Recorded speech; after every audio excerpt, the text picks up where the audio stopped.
ہمارے ہاں لوگ مانتے ہیں اپنی مرضی کی چیزیں، جناب صدیق اکبر نے اس طرح مانا ہے جس طرح نبی پاک نے ماننے کا حکم دیا ہے۔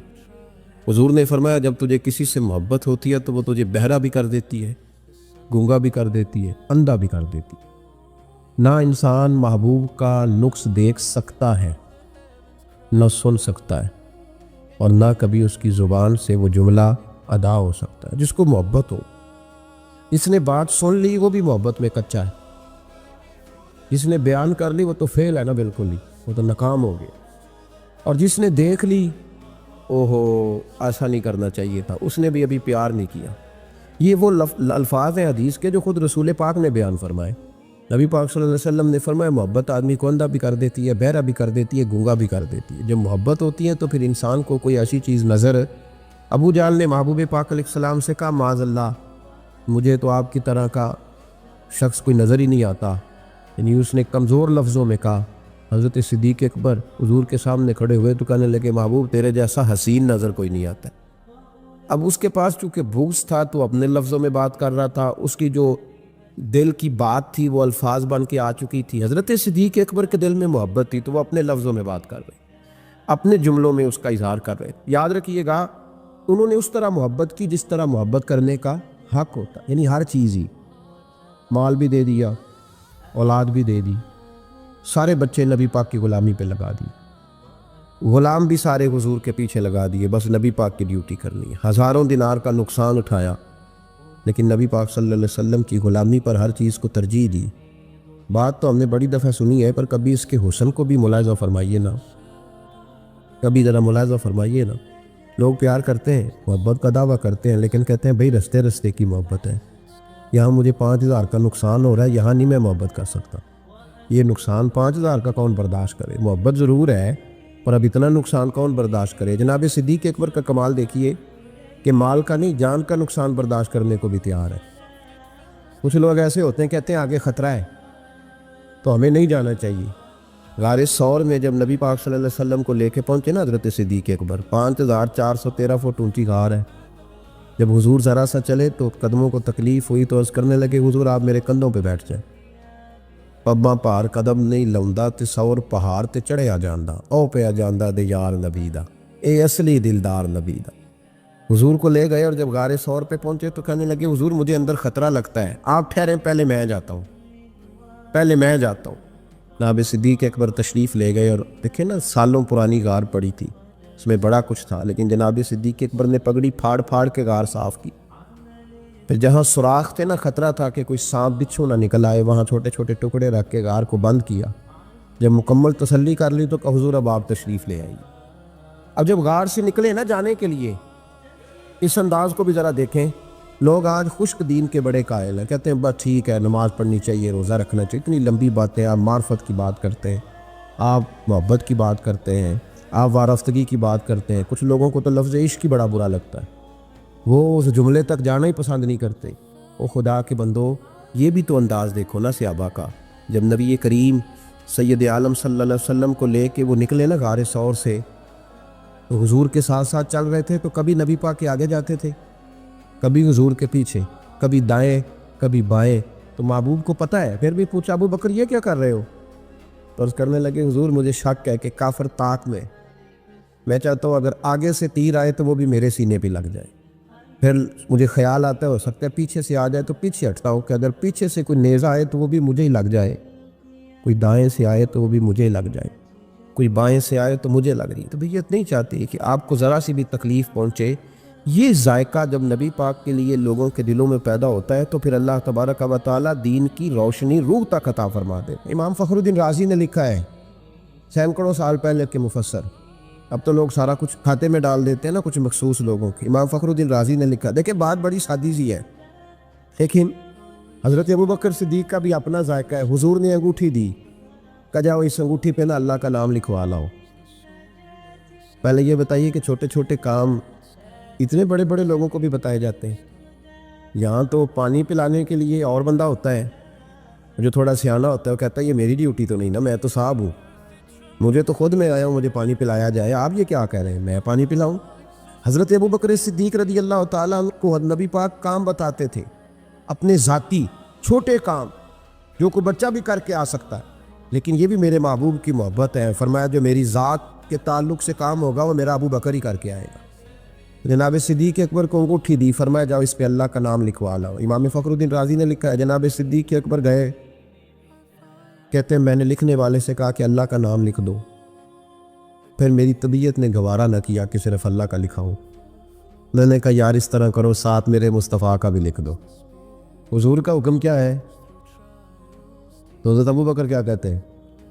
یہاں لوگوں کو بڑا شکوہ ہے, کہتے ہیں آپ جناب بڑھا کے حضور کی شانے پہ اتنی بات کہو جتنی ہے, حد میں رکھو. اور میں نے کہا بیوقوف, تو حضور کی حد بتا دینا ہم وہیں تک رہ جائیں گے. بالغ العلا بے کمال ہی کشف الدجا بے جمال حسنت جمیع خصال صلو علیہ وآلہ. وہ حد بتا, ہم حد تک رہیں گے. نبی پاک صلی اللہ علیہ وسلم نے کہا میرا نام لکھو, اللہ کا نام لکھواؤ. جناب صدیق اکبر نے ساتھ حضور کا بھی لکھوا لیا. واپس لائے نا, حضور کو انگوٹھی دی تو اس پہ لکھا تھا اللہ, محمد اور ابو بکر. حضور نے فرمایا ابو بکر یہ یار یہ تو نے کیا کیا ہے؟ میں نے کہا تھا اللہ کا لکھوا لا, تو میرا بھی لکھوا لایا اپنا بھی. جناب صدیق اکبر چونک گئے. امام فخر الدین رازی نے لکھا چونکے, عرض کرنے لگے یا رسول اللہ میں نے آپ کا نام تو لکھوایا ہے, میری طبیعت گوارا نہیں کرتی تھی کہ اللہ کا ہو اور آپ کا نہ ہو, خدا کا ذکر کرے, ذکر مصطفیٰ نہ کرے, ہمارے منہ میں ہو ایسی زبان خدا نہ کرے. کہا حضور اللہ کا نام تو آپ نے کہا تھا اور میں نے ساتھ گوارا نہیں کیا کہ آپ کا نہ ہو, تو میں نے لکھوا لیا ہے, باقی اپنا میں نے نہیں لکھوایا. حضور واللہ میں نے نہیں لکھوایا. محبوب ابھی بات سو نہیں رہے تھے کہ جبریل امین حاضر ہو گئے. عرض کرنے لگے یا رسول اللہ, رب فرماتا ہے ابو بکر گوارا نہیں کرتا کہ میرے نام سے آپ کا نام جدا ہو, تو رب گوارا نہیں کرتا کہ آپ کے نام سے ابو بکر کا نام جدا ہو. لہذا ابو بکر نے آپ کا لکھوایا ہے اور ابو بکر کا رب کریم نے لکھوا دیا ہے. تو بھائی محبت جب یہ روپ اختیار کرتی ہے تو اعلیٰ حضرت پھر بول اٹھتے ہیں, فرماتے ہیں اگر مصطفیٰ جیسا پیر کوئی نہیں تو پھر ابو بکر جیسا مرید بھی کوئی نہیں. حضرت ابو بکر صدیق سے کسی نے پوچھا آپ کی پسند کیا ہے؟ کہنے لگے ایک میری پسند یہ ہے کہ میری بیٹی مصطفیٰ کے گھر میں جائے اور حضور کی نوکری کرتی رہے. اور یا ابو بکر دوسری, فرمایا دوسری پسند یہ ہے کہ رب مجھے مال دیتا رہے اور میں محبوب کے قدموں پہ قربان کرتا رہوں. تو تیسری, فرمایا تیسری پسند یہ ہے کہ النظر الی وجہ رسول اللہ, حضور بیٹھے رہیں اور میں حضور کے چہرے کا دیدار کرتا رہوں, یہ میری پسند. انہوں نے اپنی زندگی ڈھال لی تھی نبی پاک کی غلامی, ڈھال لیا تھا اپنے آپ. اس لیے مطمع نظر ہی ایک تھا, زاویہ نگاہ ہی ایک تھا, سوچ ایک کی طرف رہتی تھی, دائیں بائیں جاتی نہیں. میرے بھائی جب محبت خالص کرنی ہے تو میرے ایسا فرمایا کرتے تھے کسی نے حضور کا عشق سیکھنا ہے تو جناب صدیق اکبر سے سیکھے, ان سے سیکھو حضور سے محبت کس طرح کرنی, انہوں نے غلامی کس طرح کرنا. ایک دن بیٹھے نا ایسی مسجد میں بیٹھے ہوئے تھے تو اچانک اٹھے, ہوش مند آدمی تھے, دانا آدمی تھے, بڑی ڈیوٹی کرنے اٹھے. تو جو ملک شام کی طرف رستہ جاتا تھا نا مدینے کا, اس رستے جانے لگے. امیر المومنین حضرت ابو بکر صدیق جاتے جا رہے ہیں. تھوڑی دیر گزری تو کچھ صحابہ نے کہا حضور آپ کدھر جا رہے ہیں؟ ہم بھی پیچھے کدھر جانا ہے؟ تو پلٹے تو رو پڑے. کہنے لگے ایک دفعہ نبی پاک صلی اللہ علیہ وسلم کئی دن کے بعد ہی نظر نہیں آئے تھے, پھر حضور ادھر سے تشریف لائے تو میرے دل میں خیال آیا شاید آج بھی حضور ادھر سے آ جائیں. تو میں چلا سب روگاں دا روگ محمد جس کا نام بچھوڑا. کہا میں جب بہت علیل ہوئے نا حضرت صدیق اکبر, تو جناب عمر فاروق رضی اللہ تعالیٰ انہوں نے ایک طبیب بلایا ملک شام سے. کہا اسے دیکھو تو صحیح, روز بروز کمزور ہوتے جا رہے ہیں. تو طبیب دیکھ کے کہنے لگا مرض تو کوئی نہیں, لیکن ان کا دل بے چین ہے, ان کی روح پریشان ہے, یہ کسی سے بچھڑے ہوئے لگتے ہیں. تو حضرت عمر کہنے لگے صدیق کیا بات ہے یار, کس سے بچھڑے ہو؟ تو جناب ابو بکر نے آنکھ کھول کے دیکھا, فرمایا تجھے تو جیسے پتہ ہی نہیں, تمہیں تو جیسے خبر ہی نہیں. تو حضرت عمر بھی رو پڑے. بھائی محبت کی تو ٹوٹ کی نبی پاک صلی اللہ علیہ وسلم کے ساتھ ان کی وفاؤں کا رشتہ رہا تو پھر حد درجے کا رہا, ہر چیز قربان کی. یہ جو لوگ سوچ سمجھ کے چلتے ہیں نا وہ بیچارے اپنے ذائقے کھو بیٹھتے ہیں سارے. حضرت صدیق اکبر رضی اللہ تعالیٰ عنہ کی زندگی بتاتی ہے کہ حضور کی غلامی کرو تو کھل کے کرو, ڈٹ کے کرو. پھر جو بچا کے رکھتے ہیں ان کے پاس کچھ بھی نہیں رہتا. خود محبوب پاک صلی اللہ علیہ وسلم نے فرمایا حضرت اسماء بنت ابی بکر صدیق سے, فرمایا رب کے رستے میں جب دے تو گن گن کے نہ دیا کر, ورنہ وہ بھی تجھے گن گن کے دے گا, اور کوئی چیز بچا کے نہ رکھ اس کے رستے میں بے حساب دے، وہ بھی تجھے بے حساب ہی عطا فرمائے گا۔ ہم محبت میں بھی کنجوسی کرتے ہیں، سوچ سمجھ کے تھوڑی سی۔ وہ کس طرح کی محبت ہے جس میں بندہ سوچ رہا ہے، غور کر رہا ہے، ارادہ کر رہا ہے، تیاری کر رہا ہے، دیکھ رہا ہے، پرکھ رہا ہے، وہ کیسے آگے بڑھے؟ غلامی تو غلامی ہوتی ہے، غلاموں کی سوچیں اپنی نہیں ہوتی، سوچیں بھی غلام ہوتی ہیں۔ غلام جو ہوتے ہیں وہ اپنے محبوب کی رضا کی طرف توجہ رکھتے ہیں، دائیں بائیں لوٹ کر پلٹ کر ان کا مزاج نہیں ہوتا۔ حضرت ابوبکر صدیق رضی اللہ تعالیٰ عنہ نے محبوب پاک سید عالم صلی اللہ علیہ وسلم کی غلامی کی، ہر لحاظ سے کی، ہر وقت کی، ہر طریقے سے کی۔ امت مسلمہ اگر غلامی کا طریقہ سیکھے گی تو جناب صدیق اکبر سے سیکھے گی۔ حضرت صدیق اکبر بتلائیں گے کہ محبوب کریم سید عالم صلی اللہ علیہ وسلم کی غلامی کس طرح کرنی ہے۔ جب رات تھی نا بدر کی، تو کافروں کا سب سے بڑا نشانہ یہ تھا کسی طرح حضور کو شہید کیا جائے۔ وہ پورا فوکس کیے ہوئے تھے کہ نبی پاک صلی اللہ علیہ وسلم کو شہید کرنا، پوری توجہ تھی۔ تو صحابہ کہتے ہیں کہ ہم نے ارادہ کیا کہ حضور کے لیے علیحدہ سے خیمہ بنایا جائے، چھپر بنایا جائے۔ حضور کے لیے وہ ہم نے چھپر بنا دیا، محبوب اس کے اندر قیام کرنے لگے۔ اب خیال یہ تھا کہ یہاں ڈیوٹی کون کرے گا، ڈیوٹی کون کرے گا، یہاں کون ٹھہرے گا، یہاں یہ بڑے خطرے والی جگہ ہے، یہاں کون ٹھہرے گا۔ فرماتے ہیں جب گفتگو ہونے لگی تو جناب صدیق ایک بار فٹافٹ بولے، کہنے لگے تمہیں ضرورت کیا ہے انتخاب کرنے، میں جو ہوں، جب تک میں موجود ہوں کسی کافر کی جرت ہی نہیں مصطفیٰ کے خیمے کی طرف بھی دیکھ سکے، طاقت ہی نہیں۔ وہ آگے بڑھ کے ان جگہوں کا انتخاب کرتے، اس طرف ان کی توجہ رہتی۔ میرے محبوب پاک علیہ الصلاۃ والسلام ان پر اعتماد کرتے۔ 17 نمازیں نبی پاک نے جناب صدیق اکبر کے پیچھے ادا فرمائیں، 17 نماز۔ اور جناب ابو بکر کا بھی یہ حال تھا۔ آج تو باہر کھڑے ہو کے سلام پڑھو تو کچھ لوگ کہتے ہیں سلام آپ پڑھ لیں، کھڑے کیوں ہوتے ہیں؟ کھڑے ہونے سے دقت ہونے لگی۔ میں نے کہا چلو بیٹھ کے پڑھ لو بھائی، اگر اتنی سی بات صحیح آپ کو دشواری ہے۔ حضرت صدیق اکبر رضی اللہ تعالیٰ عنہ نماز پڑھا رہے تھے۔ محبوب پاک سید عالم صلی اللہ علیہ وسلم تشریف لے آئے۔ حضور ایک صلح کے لیے گئے، فرمایا مجھے دیر ہو گئی تو کسی کو ابو بکر سے کہنا نماز پڑھا لے۔ تو کہتے ہیں حضور کو دیر ہو گئی، جناب بلال نے اقامت کہی تو حضرت صدیق اکبر مصلی پہ کھڑے ہو گئے۔ ابھی 2 ہی رکعتیں پڑی تھی کہ حضور تشریف لے آئے۔ جس صف سے حضور گزرتے رہے صحابہ رستہ چھوڑتے رہے۔ دوران نماز ہی محبوب پہلی صف کے قریب آئے تو جناب صدیق اکبر نے قدم پیچھے ہٹایا، عین نماز میں، عین نماز۔ حضور نے فرمایا ابو بکر مکمل کرو نماز۔ پھر قدم ہٹایا، تیسری دفعہ پھر کہا، پھر قدم ہٹایا۔ جناب صدیق اکبر پیچھے ہٹ گئے۔ محبوب نے نماز مکمل کرائی اور فرمایا میں نے جب کہا تھا مکمل کراؤ تو کیوں نہیں کرائی؟ کیا خوبصورت انداز ہے۔ کہنے لگے یا رسول اللہ، اب ابو قحافہ کے بیٹی کی اتنی جرت تو نہیں نا کہ مصطفیٰ کا امام ہی بن جائے۔ رب کریم کا وہ دوست جس نے کوئی چیز بچا کے نہیں رکھی، ہر شے ہی اپنے رب کی بارگاہ میں پیش کرتے۔ چند چیزوں سے انسان کو بڑا پیار ہوتا ہے، گھر اسے بڑا پیارا ہوتا ہے۔ وہ بڑا خوبصورت ہوٹل، 5 سٹار ہوٹل میں رہا، وہ اسلام آباد گیا، کسی سفر پہ گیا تو بڑے اعلیٰ قسم کے اس کو کھانے ملے، بڑی چیزیں ملی، لیکن کبھی دائیں کروٹ کبھی بائیں کروٹ۔ تو ساتھ بیڈ پہ دوست تھا تو اس نے کہا صاحب سو جاؤ، تو اس نے کہا یار جو مزہ اپنے گھر میں سونے کا ہے وہ کسی اور جگہ تھوڑی ہے۔ گھر بڑا پیارا ہوتا ہے، انسان لگاؤ ہوتا ہے، جس بے تکلفی سے، سکون سے، آرام سے انسان اپنے گھر میں وقت بتاتا ہے، کہیں اور مشکل ہو جاتا ہے۔ دوسرا، انسان کو اولاد بڑی پیاری ہوتی ہے، بڑی عجیب شے، نہ ہو تب بھی بڑا دکھ ہے، اور ہونے کے بعد بھی اس کی بڑی آزمائشیں۔ یہ بڑی ایک میٹھی چیز ہے۔ اولاد ایک بڑا عجیب سا میوہ ہے، پتہ نہیں یہ کس انجیکشن کا نام ہے کہ چھاتی پر چڑھ جائے تو اللہ سکون عطا فرما دیتا ہے، پتہ نہیں کس ٹھنڈی دولت کا نام رب کریم نے اولاد رکھا ہے، بڑی پیاری ہوتی ہے اولاد۔ پھر تیسری چیز انسان کی اپنی جان ہے، اور یہ اتنی قیمتی شے ہے کہ اللہ کریم نے فرمایا کہ اگر تیری گردن پہ کوئی آدمی پستول رکھ کے، تلوار تیرے گلے پہ رکھ کے کہے نا کہ رب کا انکار کر دے ورنہ مار دوں گا، تو فرمایا وقتی طور پہ میری ذات کا انکار کر پر جان بچا جا۔ اگر تم مرنے کے قریب ہو گیا ہے اور حرام شے کھائے بغیر تو بچ نہیں سکتا، مر جائے گا، تو فرمایا چل تو اس طرح کر حرام کھا کے جان بچا، پر جان بچانا فرض ہے، ضروری ہے۔ وطن بڑا پیارا، اولاد بڑی پیاری، جان بڑی پیاری، اور حضرت ابراہیم سے رب کریم نے فرمایا چل ابراہیم کوئی چیز دے، تو کہا یا اللہ تینوں ہی تیرے نام پہ قربان کرتا ہوں، تیری ہوئی ساری، ہر شے تیری۔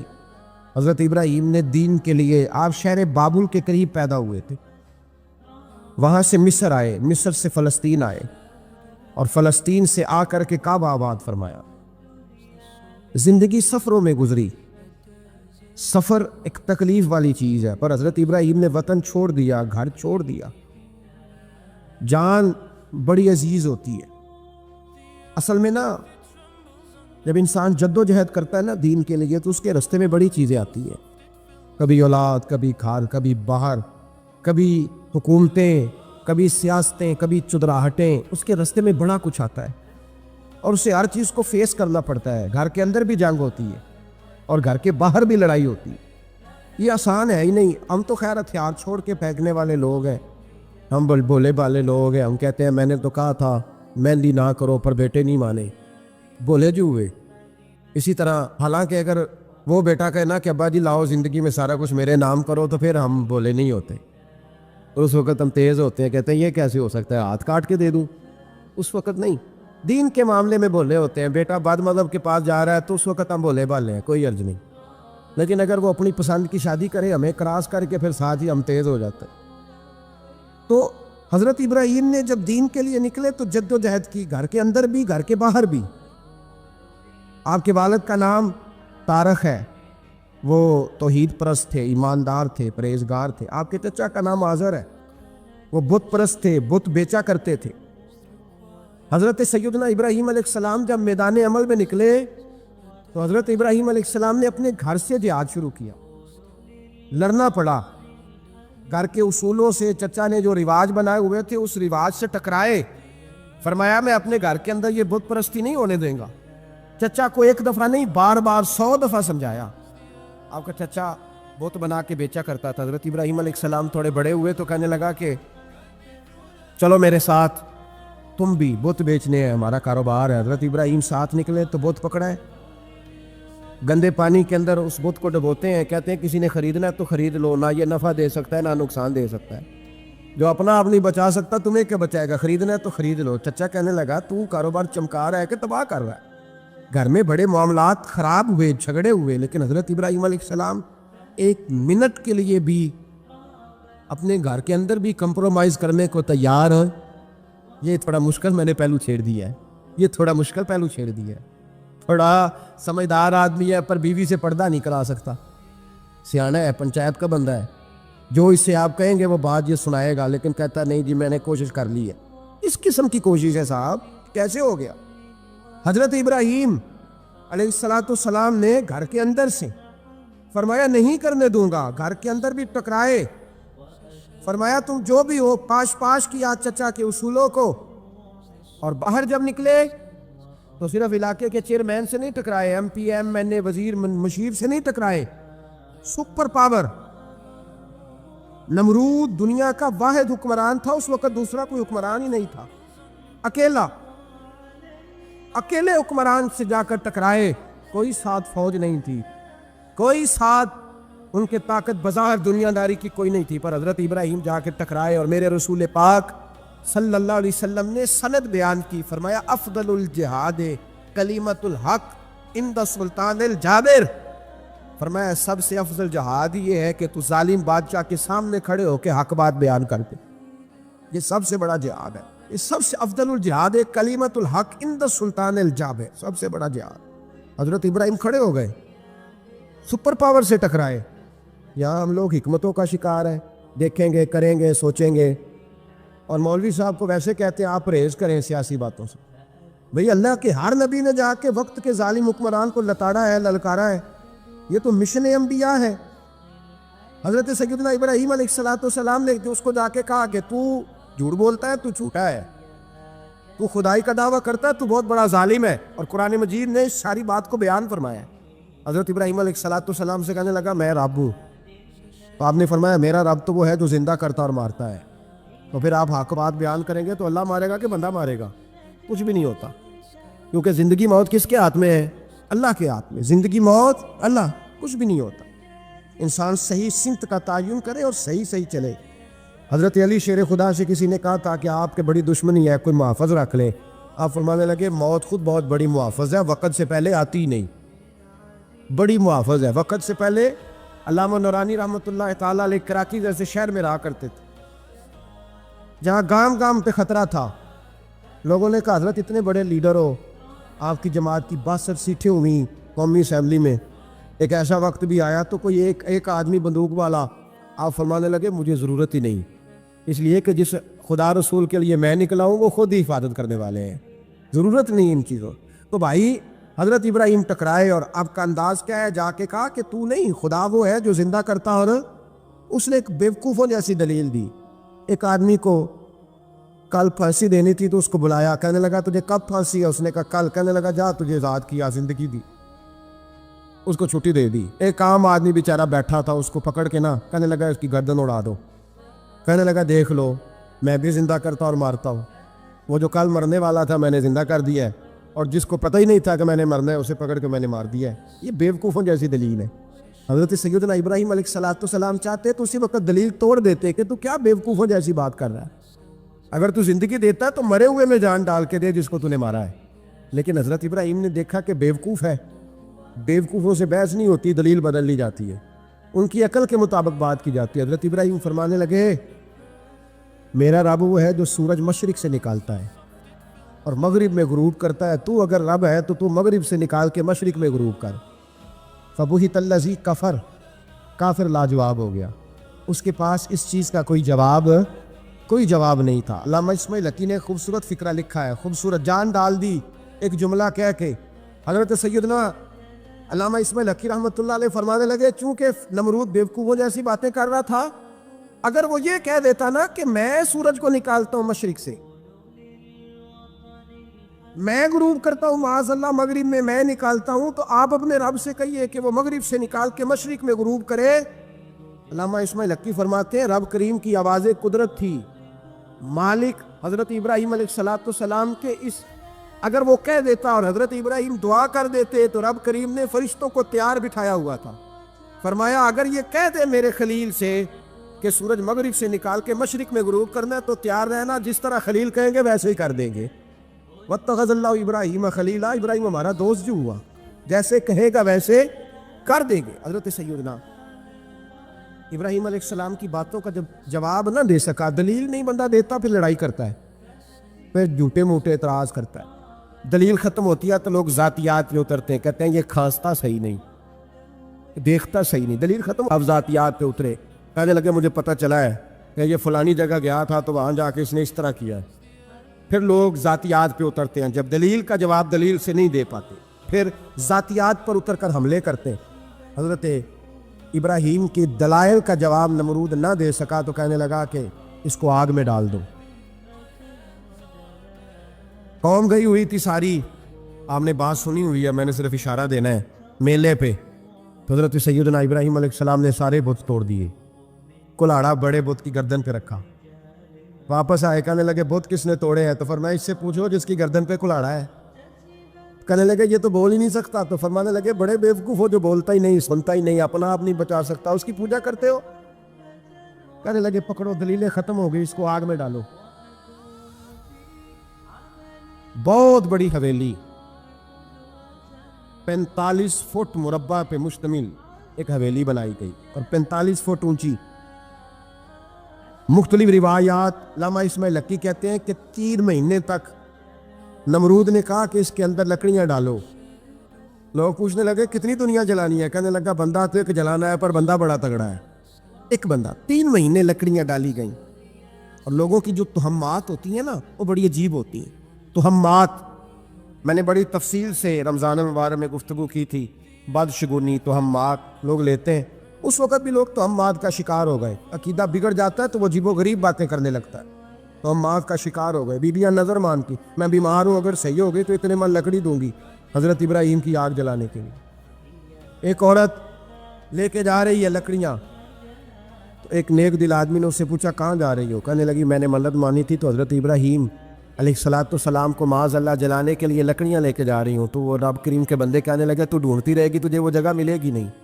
وہ بی بی کئی مہینے گھومتی رہی، جگہ ہی نہیں ملی جہاں لکڑیاں ڈالنی. ماری گئی.